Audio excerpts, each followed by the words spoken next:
Okay, welcome everyone. This is our third series in our Lunch and Learn on the social determinants of mental health. The first session, we laid out what the social determinants of mental health were and how they impact, again, our overall support for our clients and ultimately, again, create a healthier society. In the second webinar, we talked about the specific policies that were needed to actually implement the social determinants of mental health. And today we're talking about how we mobilize for change. How do we actually achieve this? And so this is our third session. I hope that the other two will be posted on YouTube shortly, as will this one. So there'll be an opportunity to see them all together. And I welcome some discussion here at the end. I want to begin by acknowledging that I am speaking this. I'm actually speaking from not Unama'ki, but from Kaputchewik here in Halifax, which is located on the ancestral and unceded territory of the Mi'kmaq, whose inherent rights were recognized in the peace and friendship treaties that were signed with the Mi'kmaq, Maliseet, and Passamaquoddy peoples from 1725 to 1779.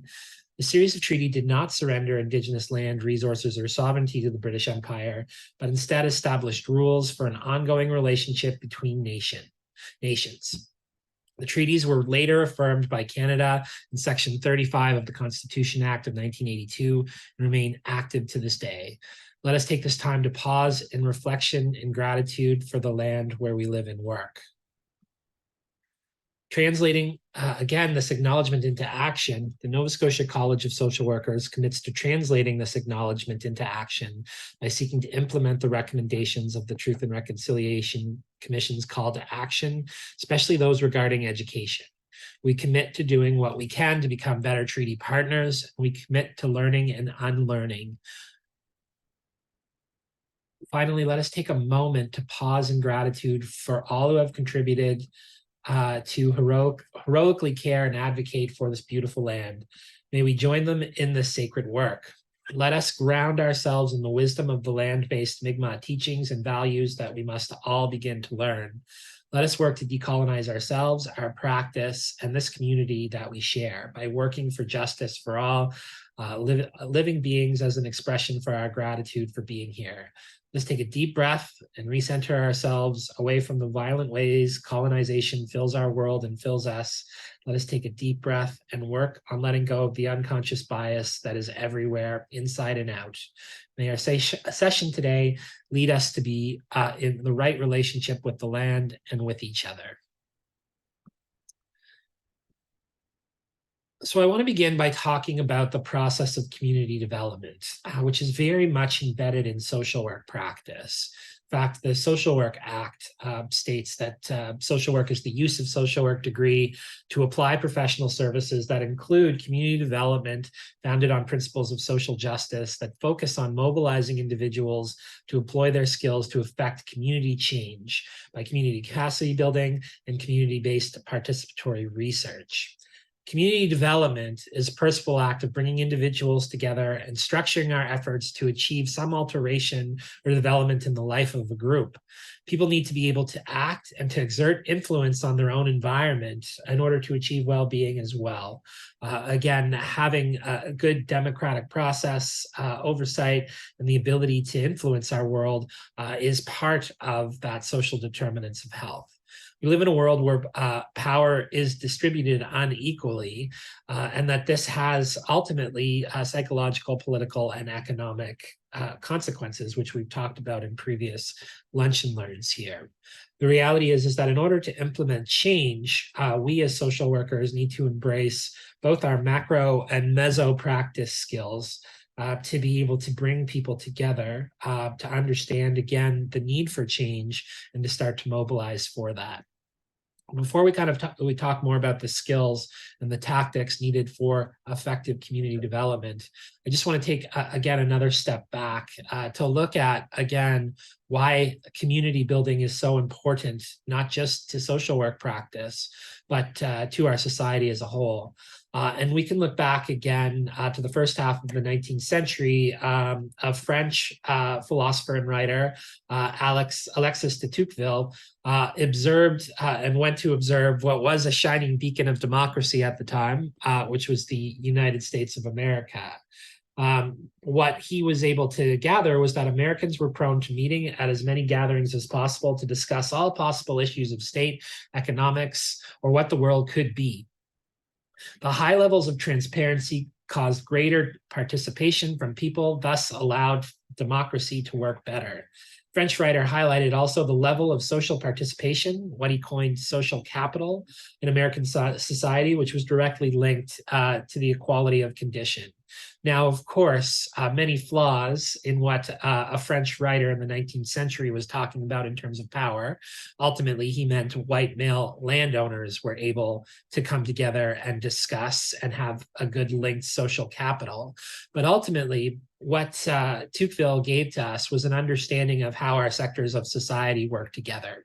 Ultimately, we have a public sector, again, government and the programs that it delivers, a private sector generally run by business operators. Also, again, our homes, what happens there is considered the private sector as well. And then we have a civil society. Again, these are our groups of communities that work together, that have some kind of bond, that are linked together through some kind of common cause. And what Tocqueville was talking about was that when we had a high level of civil society, when people were able to debate and discuss issues with transparency and openness, that led to a greater balance in our society and a flourishing of democracy. When we jump ahead, the idea of social capital is picked up again by a social researcher, Robert Putnam, who wrote about it in the 60s and then picked it up again in the year 2000, in which he wrote a book called Bowling Alone, The Collapse and Revival of American Communities. What Putnam shows is how we've become increasingly disconnected from one another and how social structures, whether it be parent-teacher associations, the church, or political parties, have disintegrated. Again, the reason he called his book Bowling Alone is that one of the ways civil society used to come together was through the advent of bowling leagues, in which, again, different people with different views would come together in community to discuss ideas. Putnam outlines the harm that these broken bonds have wreaked on our physical and civic health, and again, how it has redistributed power. Again, without a strong civil society to hold both the public and the private sector accountable, what we've seen, of course, is the advent of neoliberalism and the growth of the power of the private sector, particularly those billionaire class.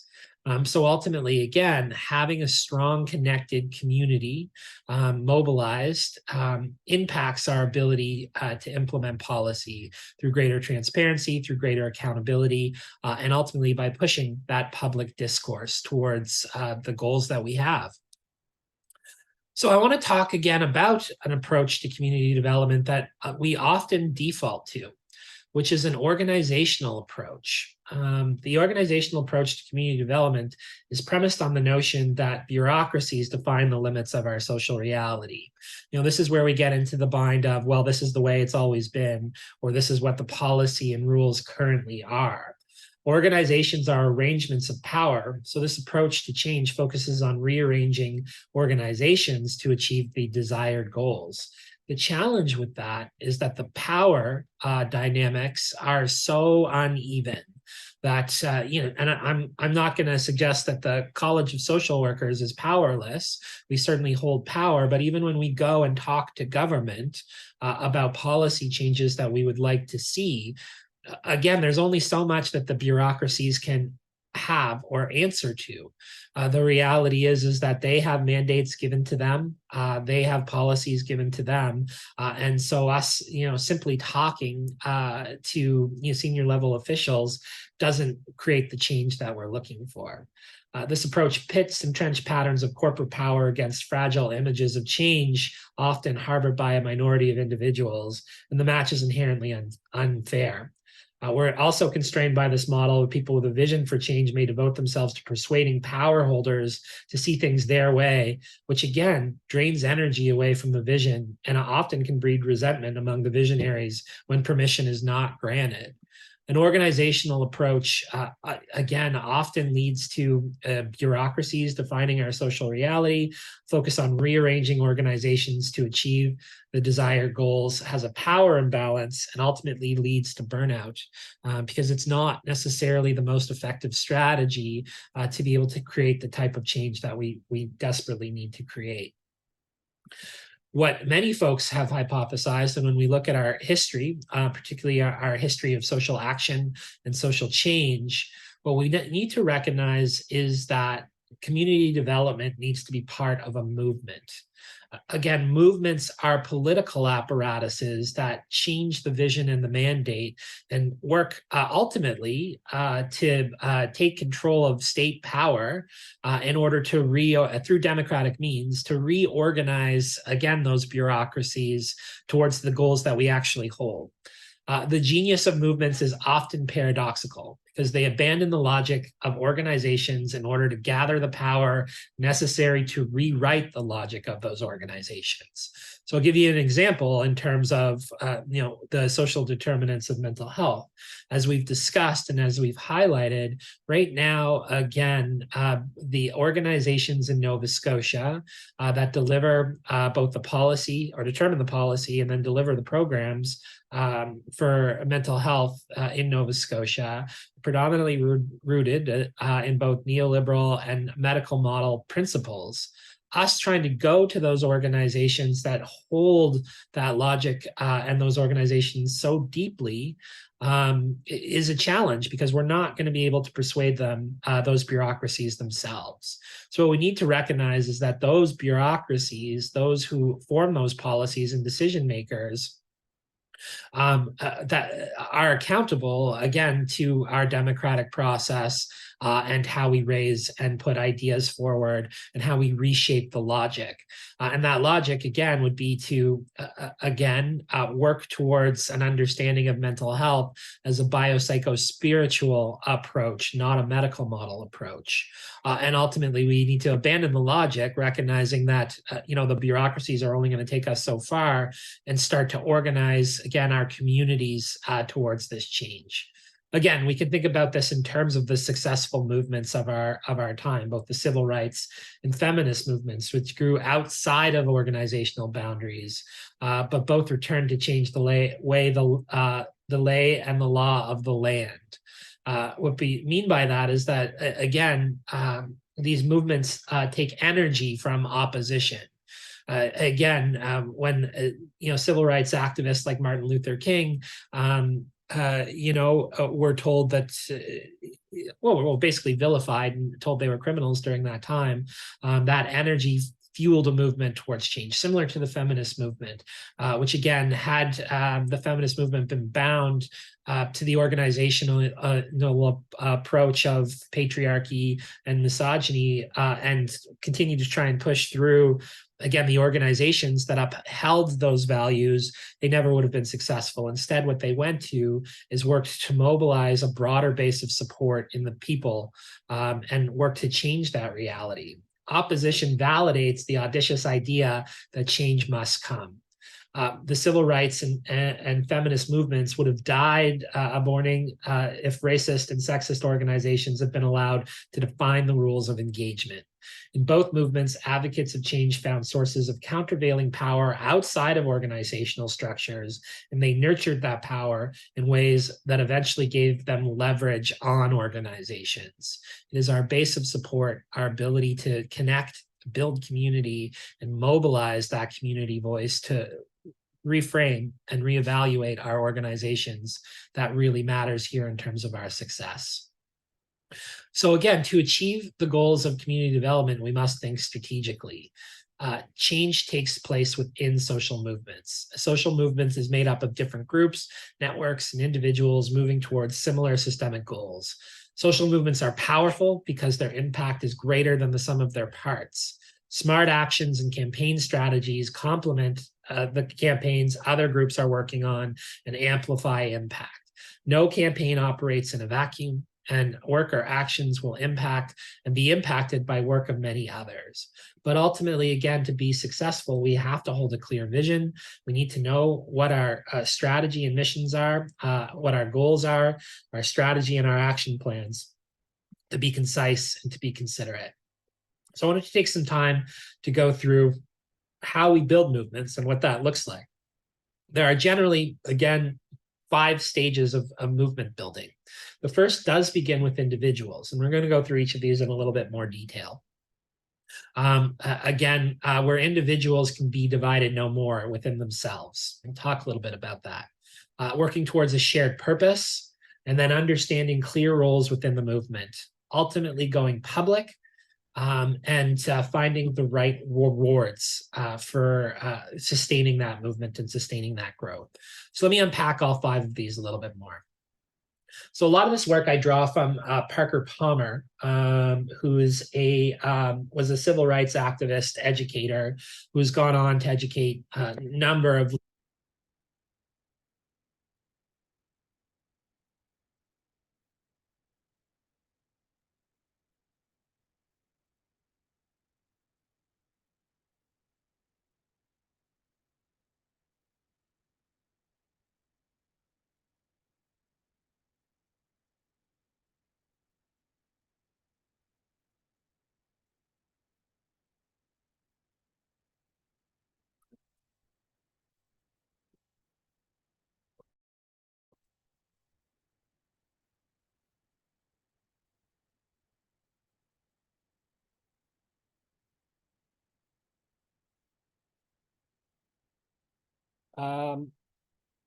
is that better? Can folks hear me now? Okay. Just give me a second to read. Oh no, my screen's still working as I need it to. Perfect. Okay. So let me go back because I think I missed a slide here. I wanted to talk about the idea of divided no more. This is the first stage in building a movement. I don't know when my audio went out, but that last slide was just framing up these points. And what I was saying is that much of this was taken from Parker Palmer's work, who's a civil rights activist who talks a lot about movement building and goes on to educate folks about this. So what Parker Palmer talks about is that isolated individuals reach a point where the gap between their inner and outer lives becomes so painful they resolve to live divided no more. What that means is that often what Parker talks about is our inner lives and our outer lives. Our inner lives often reflect our core values, our core principles, what we believe to be true, or oftentimes in order to survive in our neoliberal environments and our disconnected world, we also live an outer life, which is often what we need to do to survive in this environment that we live in. There's often a defensive mechanism to that, a colonial mechanism to that. And what Parker Palmer talks about is that generally people will join movements or get involved when, again, their inner self, their values, what they know to be true, are becoming completely isolated from their outer lives. Again, what happens in that moment is people seek change, seek community, and ultimately seek to try and create a different world and a different change. Again, these people may leave or remain within institutions, but they abandon the logic of institutions and find an alternative center for their lives. I have a mentor myself who often talks about how their paid work as a social worker, involves doing pretty, just clinical individual work. And that in order to, again, maintain their inner life, their activism occurred outside of work hours. And that's what gave them momentum and speed to be able to continue to move forward and move on. Again, I would prefer that that community work, that social justice work be embedded in our positions, but that's not always the case. So what we do is that these people do not hate institutions, right? We don't hate our systems. We actually think our systems are good. They just need to change to better affect people. We do not want them to sink to their lowest form.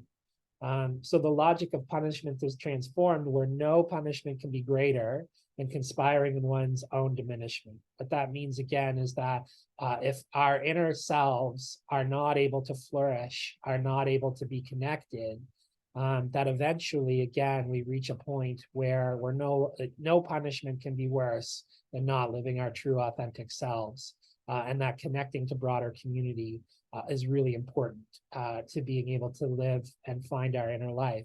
It's at that point where movements start to be built, where folks start to come together. And ultimately, where folks come together is around a shared purpose. Isolated individuals discover each other in groups that gather around a declaration of personal need. The group forms by helping people develop a new narrative of their lives and their relationship to the world, from the individual to the collective. As social workers, again, when we look at our work and how we connect it, again, fundamentally, our role is understanding person and environment.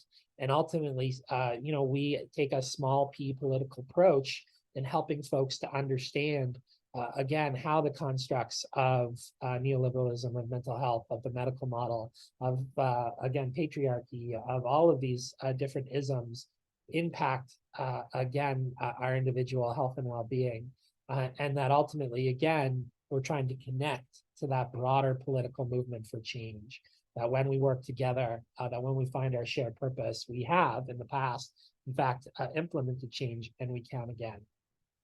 These groups initially practice a fragile private language, much like we're doing here, so they can grow enough to enter a rough and tumble public realm and empower new leaders and new forms of leadership to emerge.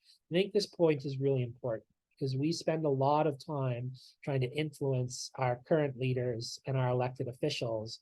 We spend less time working to elect folks that actually represent our values, or to put the people who represent our values into position of leadership. And I think that's part of the process that we need to really engage with and implement in. These groups organize using collective intelligence, distributed power, and social media, adopting non-traditional strategies, and assessing success by non-traditional measures. Group develops a shared purpose, which is a belief held in a common among all movement members, and allows the movement to gain followers and filter for the alignment of activities. Ultimately, in practice, what this means is that, again, we operate from a space of abundance, not of scarcity. That, again, the community has the answers, and then the community together can implement the type of change that we all know we want and can achieve. The community's shared purpose will overlap with others, and this is where connection occurs. So again, Naj is particularly good at this, as I know you are all aware. Naj is incredibly good at building and connecting our community around a shared purpose, and then again, inspiring folks to become engaged and become connected. Ultimately, again, once we find that shared purpose, we then need to, again, establish clear roles in our movement and how we're going to carry this forward. Carrying out individuals and knowing who are in our movement are really, really important. These are just some examples of the different roles that exist in our movement. Someone like Al Jones, who is an amazing share, can communicate at a high volume, processes information quickly, and again, can energize us all through different and new outputs. Al Jones is not only an activist, but an academic at MSVU. And again, if you've ever had a chance to hear Al speak, she does so in various forms, including slam poetry and other mechanisms that really, again, bring energy out and movements together. Connectors are really important. Know who's who in the room, matches haves and wants. Lindell Smith, who was or is a city councilor in the HRM, has been somewhat effective at this. There's some critiques we can throw there as well, but generally, again, has been good at connecting community with movers and shakers and other folks in the rooms. Curators. So this is a photo of the late great Robert Devet, who hosted for decades a really important blog on social activism in Nova Scotia. He knew quality, was able to, again, pick out that quality and curated really important knowledge and documents for us. The college attempts to play this role as well in terms of our professional development, our blog, our Connection magazine, and our Facebook sites, in terms of, again, being able to push out and connect that content. Sorry, that slide's a little sloppy, but again, we also need innovators in our movement. So I would highlight Christine Saunier as an innovator, again, with the Canadian Centre for Policy Alternatives, who sees potential, tinkers, tests, and quantifies, is able to provide that research and that logic and that rationale for why we need change, and then why change is achievable. I'm a fan of the late, great Jack Layton, who was a builder of movements. Many folks, I mean, there is a narrative around that federal election in 2011, in which, again, Quebec, for the first time, voted NDP as being a fluke or had just luck. The reality is that Jack Layton, in his entire time in leadership, strategically planned and built that movement in Quebec to get those votes forward.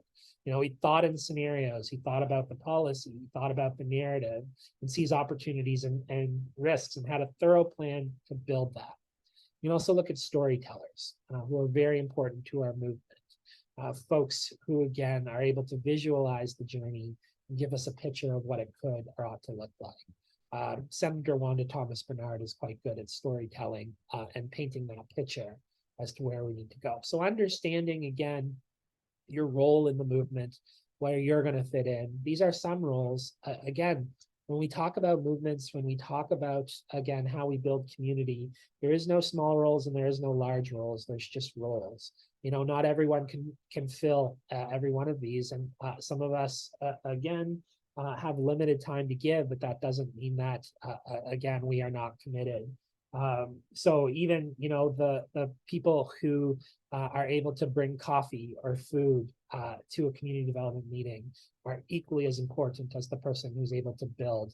Those are the things that connect. Those are the things that bind. And again, when we're thinking about community development, we have to even think about, how our form needs to follow our function.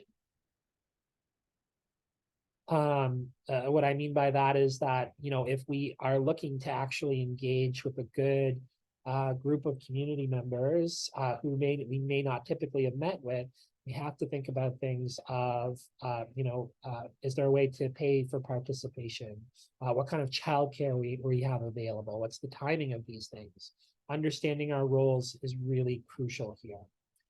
Ultimately, once you've gained enough speed, once you've gained enough momentum, you've determined those roles and those shared purpose, that's when empowered communities, again, start to find a public voice.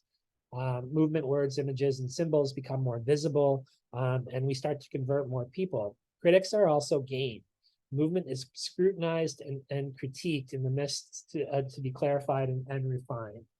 So again, in my experience, any campaign that I've run, I know it's an effective campaign if right away we start to see scrutiny or critiques of what we've put out there. The Nova Scotia Action Coalition for Community Wellbeing ran a campaign throughout the summer on fixed-term leases. We got some media attention at all Nova Scotia. And of course, Kevin Russell with the Landlords Association of Nova Scotia was incredibly critical of our campaign. That actually was a sign to me that we are on the right track, that we've gained critiques in the area that we need to critique it, and ultimately that helps to fuel our movement, right? When we are pushing against the status quo, ultimately, again, we are going to receive pushback. We are going to receive messages that work to disestablish or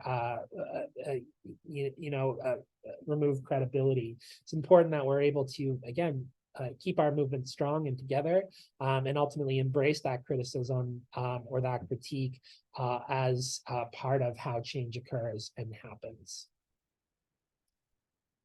Again, once our social movement starts to grow, then in fact we start to see shifts and institutions start to change. And oftentimes, again, the work of that movement starts to move into more paid work or more paid structures. Again, you can even start to look at the Office of Mental Health and Addictions here in Nova Scotia, which for many years people pointed to the need that mental health and addictions is the smaller and less important cousin to physical health and didn't receive the political attention that it deserved or needed. Again, through campaigns, activism, community development, we created that office. And now again, we need to, which created again more positions, and now we need to continue to influence that office in a way that allows us to achieve our overall goals. So that's, again, thinking about strategy. And I did want to give some folks some tactics to think about as well in terms of how we move. So movements themselves, campaigning itself has radically changed from the 60s and 70s, or even the feminist and civil rights movement. The Broadband Institute, a number of years ago, I think, the date's right there, 2017, did an analysis of more contemporary social movements and determined that what made these movements particularly successful was their embracing of these 4 principles, which we'll go in a little bit more detail of as well, which is, again, the ability to open up to grassroots power, again, making sure that, again, that first voice, those that are impacted, those who, again, are seeking to no longer live a divided life are moving forward. How do we embrace and move that? Cross-movement network hubs, the reality is that there are many groups, there are many communities. How do we continue to connect, to grow, and establish our narrative in a compelling way? Having a compelling cause becomes really important. And then ultimately running with focus and discipline. Let me unpack this a little bit before we move on. So again, what we mean by opening up to grassroots power is that campaigns that give supporters an active role, as we talked about, and the freedom to customize their participation generates a lot more commitment and enthusiasm, and often gains precious insights and gives rise to innovations by tapping into the collective intelligence of their crowd. So again, to kind of embrace this grassroots power, distributing agency, so giving greater responsibility and power to supporters and volunteers, opening leadership and some management responsibilities to a campaign's larger network of core supporters. It's really important. Folks want to feel involved. Folks want to feel like they are taking action. And so again, making sure, ultimately that there's always going to be a core group who are ultimately doing a lot of the heavy lifting. That's been my experience in any social activism or campaigning. It's important for that core group to make sure that they are finding avenues and ways for more folks to participate and for that power to be distributed. Gathering ideas and content from the crowd. So actively listening to the base, inviting their input to form campaign content. Again, this is what good community development looks like to begin with, and recognizing that the answers are in the community, and that by, again, drawing on that collective intelligence, not only are we bringing folks into the movement by having them heard, but also taking what we've heard and mobilizing that into our content and our campaign. Showing our people power, so mirroring collective voices back to your supported targets. A wide base of grassroots support can be a powerful campaign tool, as well as reinforcing motivational assets. So again, demonstrating the strength of our movement. Oftentimes, I can point to the Nova Scotia Action Coalition for Community Wellbeing, who 2 years ago ran a campaign called Housing is Health. What we really wanted to demonstrate was the support and the power of this movement. So we, part of the tactic that we had was getting folks to sign an open letter. And by the end of that, the campaign, we had over 500 signatures on an open letter, which we then sent to the Premier and the opposition. And that demonstrated, again, that this isn't just an isolated voice, that there's power behind the movement for better affordable housing. And so being able to, again, to demonstrate how large a movement is really important here in terms of opening up to that grassroots power. and ultimately allowing for customization and adaptations, giving freedom for supporters to adapt campaign identity and messaging to suit their culture, their community.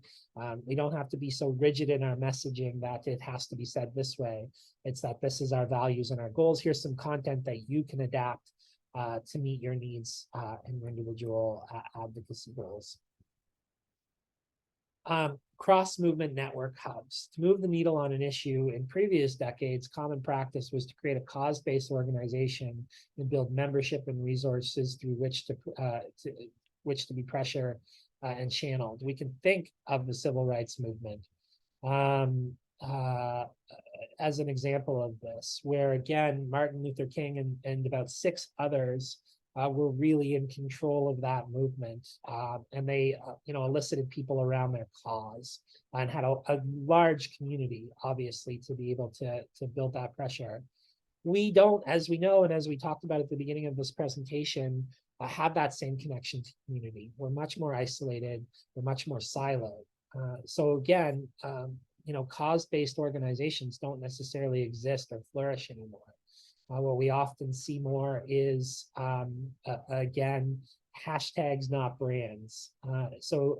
Again, we can think of the Me Too movement, which was instrumental in terms of challenging and changing our perspective around sexual assault in our society, in which much of that campaigning and organization wasn't around one particular organization or one particular cause, but organized around the hashtag Me Too, in which victims of sexual assault shared their stories publicly to demonstrate that it happens commonly and frequently, and that change needs to happen.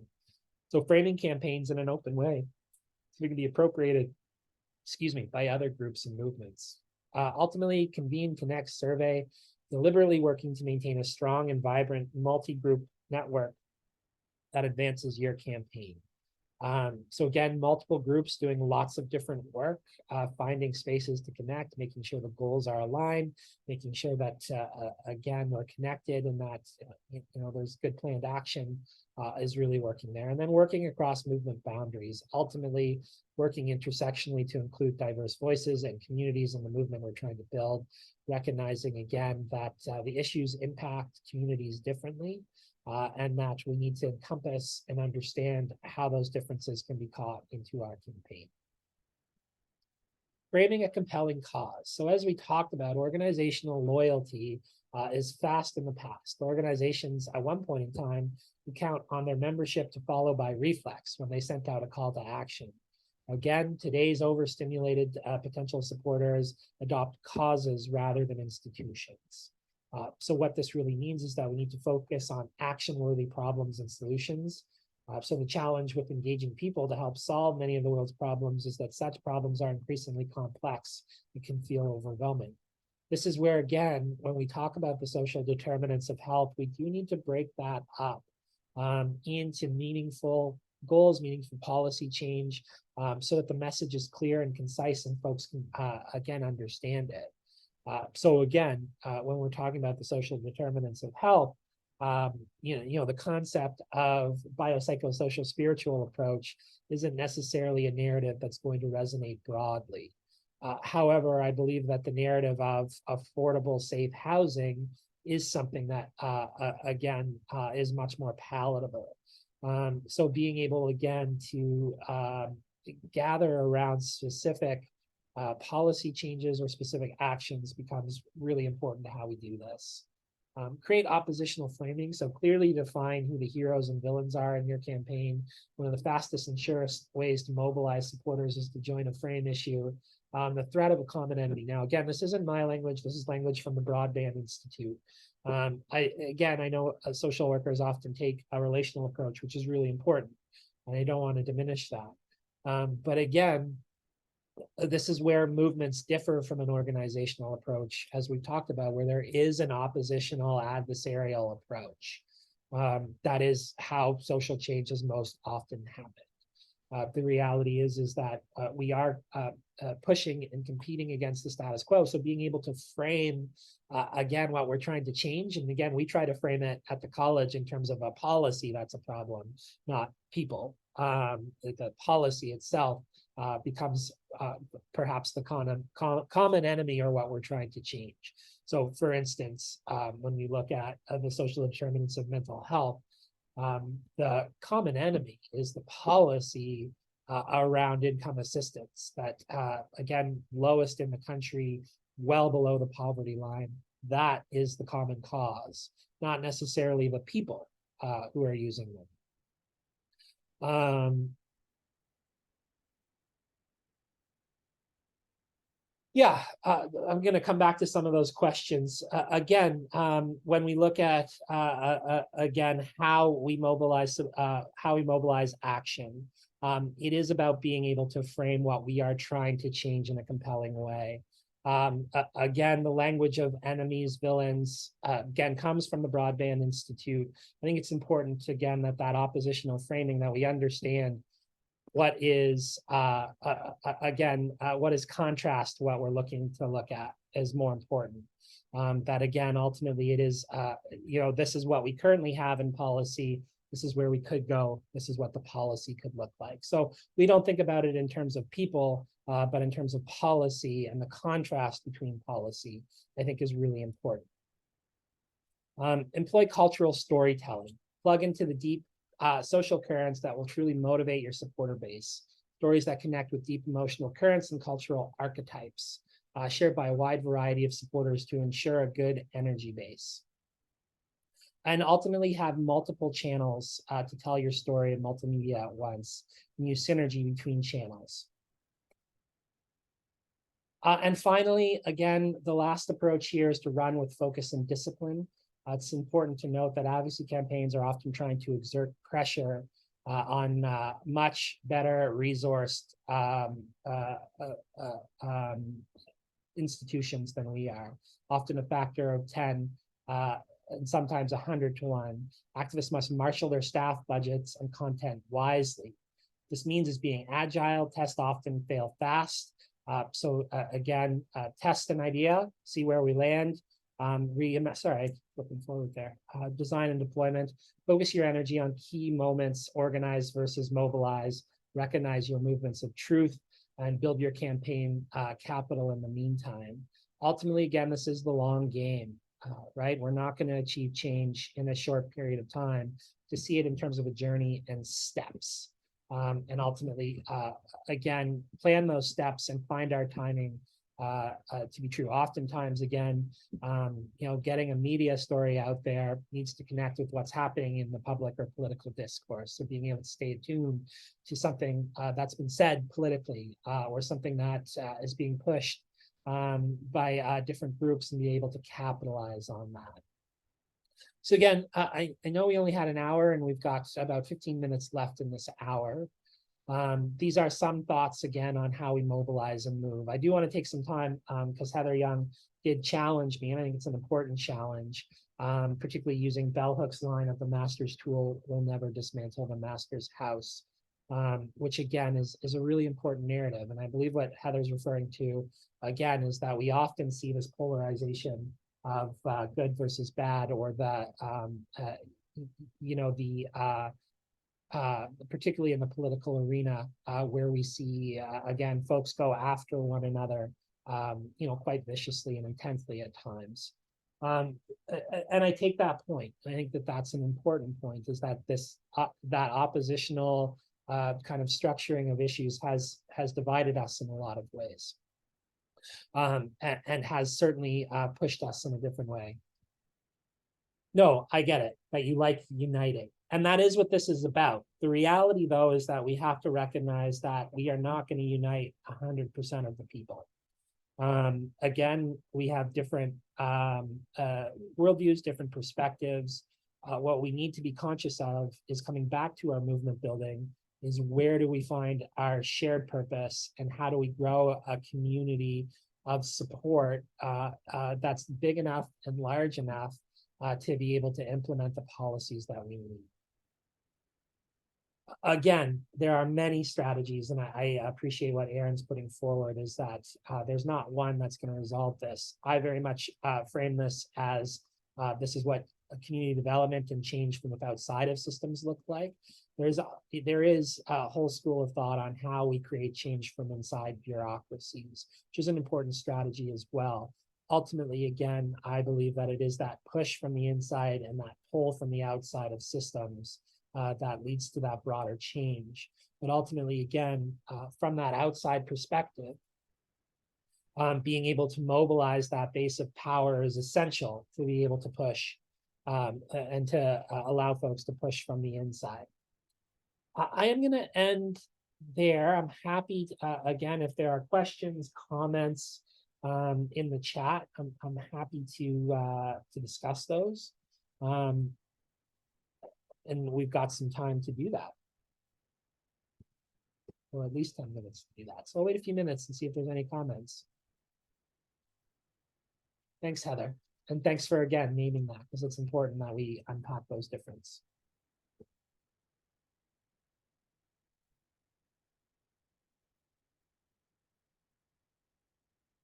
Somebody's asking what's happening with the coalition. Again, let me put that website in the chat so folks can see. Right now, we just ran a campaign, as I mentioned, on fixed term leases. We have some community meetings coming up on where we're going to take that campaign. If you go to the website, on the landing page is a place to subscribe to the newsletter. That's the best place to get involved is, again, we constantly are calling community meetings towards those goals. And again, it's one, the Coalition for Community Wellbeing is something that we as the college support in order to again, engage directly with the people that social workers serve, but also as an apparatus to advocate for policy and political change. Yeah, so it is about banding together. It is about ultimately being strategic and intentional. As we noted in that last slide, again, what we're up against, the resources and the power embedded in the systems that we're trying to change, well outnumber the resources that we have to put in play. So it is about thinking, where are my opportunities? Where are opportunities as a community? How do we engage people differently in these issues? And how do we start to reframe? You know, a well-placed op-ed can make a lot of difference. You know, a media release on a particular issue to get that public narrative out there be really important. Even pulling a stunt is really important. What I mean by that is, you know, staging. I know some folks who staged a protest at a busy intersection around affordable housing. And that becomes a really, again, important way of getting political and public discourse out there. Social media campaigns are certainly important in raising awareness, but again, your engagement might not always be there. Finding those opportunities to seek out those folks who are divided no more and working towards them.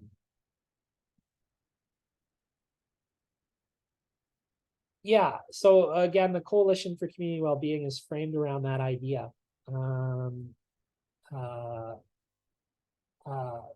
Dominique, is that again, it is meant to be a networked advocacy coalition where there are many different groups who are working towards eliminating poverty, who can use the knowledge of the coalition as a tool to be able to impact that change.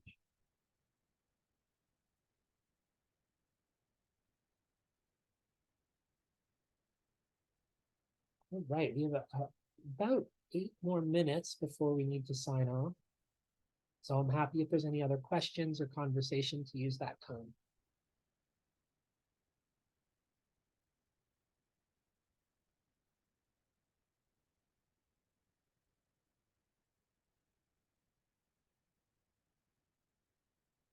Yeah, well, thanks for coming, everyone. Appreciate it. I hope that, again, the series has been insightful, provided maybe a new way of thinking about the work that we do. And again, embracing the political in our work. becomes very important. My email, as you know, is pretty easily available. So if anyone has any follow-up or questions or concerns, I'm very happy to connect and talk with you at any time.